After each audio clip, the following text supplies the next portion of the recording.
Imagine you were born with a particular purpose, and that purpose was to protect the Empress of your land.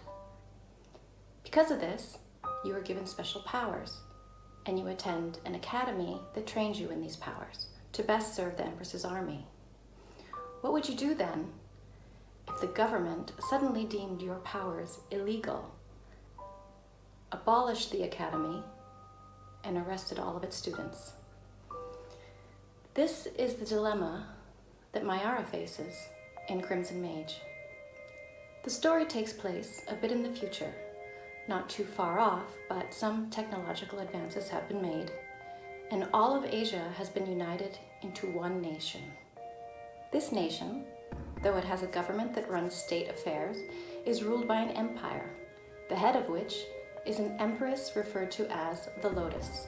In the Empire of the Lotus, some people are born with one of 7 classes of mage powers.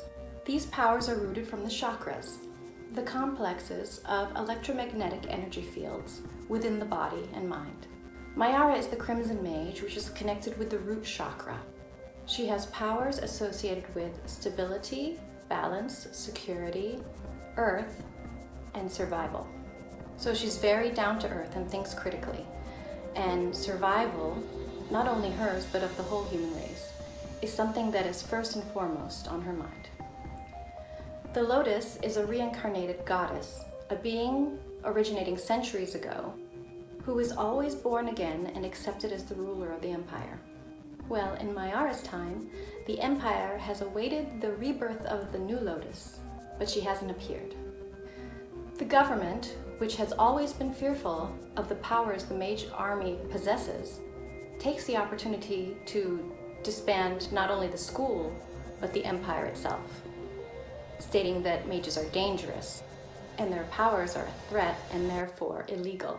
At the time of the eradication, the families of the mages are also arrested and brought into prison camps, but the government offers deals to some of the mages.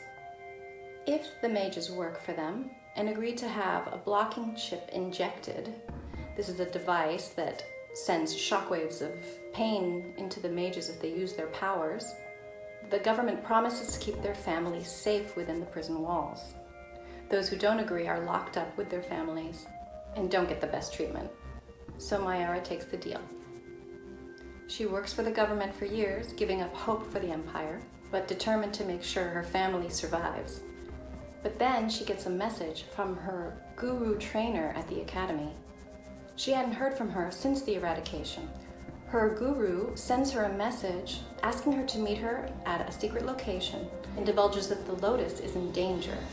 Mayara is confused. She hadn't known that the Lotus was reincarnated. As far as she knew, no one knew. Mayara is torn because she knows that if she agrees to speak with her guru, especially to discuss the Lotus or the empire, the government would see this as a traitorous act. But she goes, and she finds out that the Lotus has been reborn and her existence has been kept a secret. Not only that, but she has a brother that attended the academy with Mayara, who had to keep her existence under wraps for her safety because of a dark god who needs her to unlock him from a magically sealed tomb. The Lotus is under the dark god Kashmeru's spell, and the elite mages of each house need to band together to rescue her. Secretly, of course, because of the government. Because if Kashmeru breaks free from his tomb, he will destroy the world. So Mayara must choose if she follows her purpose and defy the government, who vows to keep her family safe, or allow the destruction of the world from an evil god. Crimson Mage is the first in a 7-book series. 7 chakras, 7 elite mages, which is a lot of fun to write, and I'm really enjoying the reviews the series is getting, and excited that the readers are invested in the journey of the characters. I hope you pick up an F-BOM special edition of the book, which includes a sneak peek at the 2nd book in the series as well. My name is Dorothy Dreyer, and you can find me at dorothydreyer.com.